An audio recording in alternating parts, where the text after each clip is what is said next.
Baik, 1, 2, 3. Papua Merdeka, merdeka, merdeka. ulang 3 kali. Papua Merdeka, merdeka, merdeka. Jadi yang dimaksud Papua itu untuk kita punya tanah Papua ini. Yang melingkup tanah Papua ini itu dari Sorong sampai dengan Merauke. Itu. Dari Sorong sampai Merauke. Merdeka itu sendiri, merdeka itu artinya itu kita bebas. Bebas dari tangan orang lain. Kita bisa hidup sendiri, bisa atur. Kita punya tanah atau kekayaan, semua-semua kita bisa atur sendiri.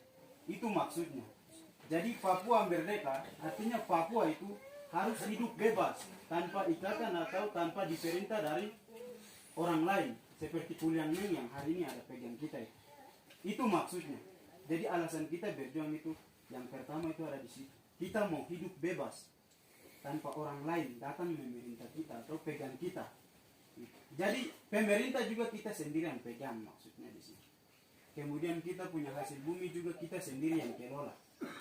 Atau kita sendiri yang nanti misalkan saya kasih contoh di sini, saya kasih contoh saja Supermi misalnya. Supermi kan hari ini mereka yang bikin baru datang jual ke kita yang beli. Nah, bagaimana terbalik? Kita punya tanah jadi kita yang kelola baru kita jual ke orang lain. Itu yang kita ada bicara hari ini. Oke. Jadi untuk Papua Merdeka sendiri itu saya nanti langsung mulai dari tahun 1960-an. Jadi Papua itu sebenarnya itu kita sudah merdeka. Itu. Dalam artian kita sudah pernah umumkan atau deklarasikan kita punya kemerdekaan. Tepatnya itu di tahun 1961. Tahun 1961 itu kita sudah deklarasikan kita punya kemerdekaan. Nah, prosesnya itu seperti apa? Prosesnya itu kita merdeka itu bukan seakan-akan karena kita ingin saja, tidak. Bukan karena orang Belanda punya mau, tidak. Itu sesuai dengan perintah dari PBB. Pada saat itu setelah Perang Dunia Kedua selesai, itu PBB kasih keluar yang namanya piagam atau perintah dari PBB. PBB itu artinya itu satu badan atau saya bilang saja organisasi yang mengatur semua negara-negara di dunia. Itu. Jadi salah satu negara kacau, misalkan di Papua sini kacau, itu pihak ketiga atau yang bisa menengahi itu PBB. Jadi mereka kasih keluar perintah.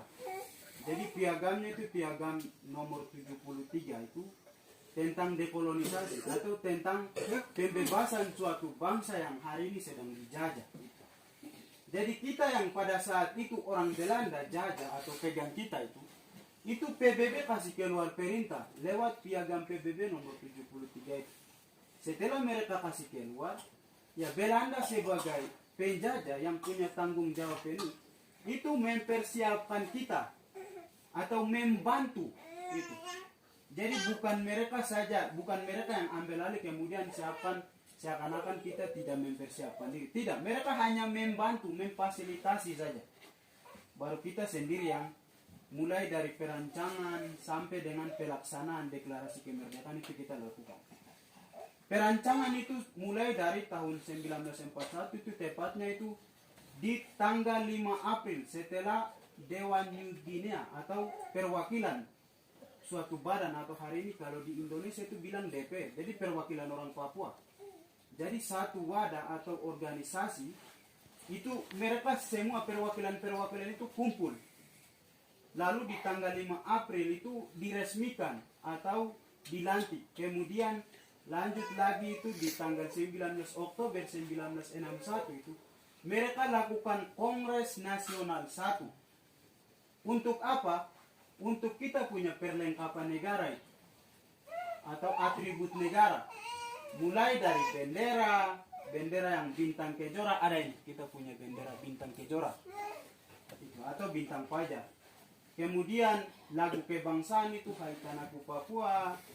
Kita punya lambang negara itu burung mambrok itu.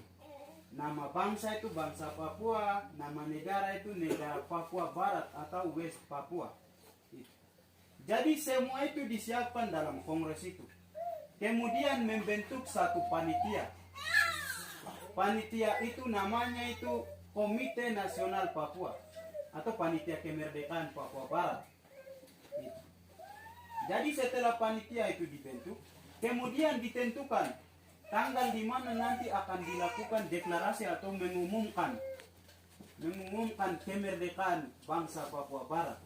Itu mereka tentukan tanggal 1 November. Tapi karena persiapannya tidak maksimal, mereka undurkan lagi di tanggal 1 Desember. Makanya deklarasi kemerdekaan itu dilakukan di tanggal 1 Desember tahun 1961. Jadi kita orang Papua itu merdeka. Kita bebas. Untuk bagaimana kita bisa menangani atau kita bisa mengelola atau kita bisa memerintah diri kita sendiri, kita bisa mengatur kita punya dapur sendiri. Itu di tahun 1961. Nah, setelah kita lakukan deklarasi kemerdekaan, itu Indonesia dalam hal ini itu Presiden Soekarno dengan dia punya jajaran atau dia punya pemerintahannya, mereka tidak terima terhadap kemerdekaan yang kita deklarasikan atau umumkan. Mereka tidak terima, makanya Insinyur Soekarno atau Presiden pertama Republik Indonesia ini kasih keluar perintah atau komando. Komandonya itu ada 3 poin yang dia kasih keluar. Berisi 1 itu dia bilang bubarkan negara boneka buatan Belanda. Jadi negara yang kita baru deklarasikan ini, orang Kuliang Neng itu Soekarno bilang itu sudah kasih bubar negara itu begitu. Terus yang kedua itu dia bilang itu konsolidasi seluruh rakyat Papua lalu rebut kembali tanah Papua begitu. Jadi dia bilang itu kumpul semua orang-orang Papua yang ada di pihak kita, kemudian orang-orang Indonesia yang ada di Papua situ kumpul, baru paksa Papua itu masuk ke dalam Indonesia kembali lagi begitu. Dia bilang itu yang kedua. Yang ketiga itu dia bilang kibarkan bendera merah putih di Papua. Tidak boleh orang Papua kibarkan bintang fajar atau bintang kejora. Harus Indonesia punya begitu. Jadi berdasarkan 3 poin ini, dia kirim militer atau TNI Polri yang pada saat itu mereka bilang itu ABRI, Angkatan Bersenjata Republik Indonesia. Jadi dikirim ke Papua. Untuk apa? Untuk 3 poin tadi itu, komando itu. Untuk bubarkan negara yang baru kita merdeka atau kita dirikan. Yang pada saat itu tahun 1991. Komando itu dia kasih keluar itu 18 hari setelah kita umumkan kemerdekaan kita, atau tepatnya di tanggal 19 Desember tahun 1961. Setelah dia kasih keluar komando, sudah mulai dari situ dia kirim militer untuk laksanakan komando itu. Dia menganggap itu kalau Papua merdeka itu Indonesia tidak akan aman. Itu tidak akan aman itu kenapa? Karena pada saat itu dia lihat itu pintu masuk negara asing itu nanti dari wilayah Pasifik ke sini. Jadi dia mengantisipasi atau dia menjaga-jaga itu supaya tidak boleh orang asing masuk. Yang pertama yang itu. Yang kedua itu dia tidak mau kekayaan alam ini kita mengelola sendiri atau kita kelola sendiri. Karena pada saat itu Indonesia itu dijajah sama orang Belanda dan negara yang lainnya itu berabad-abad. Bahkan Belanda saja itu 3,5 abad. Jadi hasil bumi mereka, kekayaan mereka itu sudah diambil semua. Jadi mereka berharap itu Papua itu harus dipaksa masuk ke Indonesia supaya kekayaan kita itu yang orang Indonesia manfaatkan untuk bangun negara mereka itu atau Indonesia ini. Makanya itu mereka paksa kita kasih masuk ke dalam. Jadi operasi militer itu mulai dari situ. Tanggal 19 Desember itu dia kasih keluar komando, operasi militer jalan. Operasi militer maksudnya itu dia kirim militer ke Papua untuk membunuh orang Papua yang bicara Papua merdeka. Atau yang taruh misalkan bendera di rumah-rumah, atau yang duduk diskusi kelompok lalu bicarakan tentang tanah Papua. Itu semua dibantah. Jadi hal ini yang kita lakukan. Dan yang tadi saya bilang kita berjuang itu dari Sorong sampai dengan Merauke.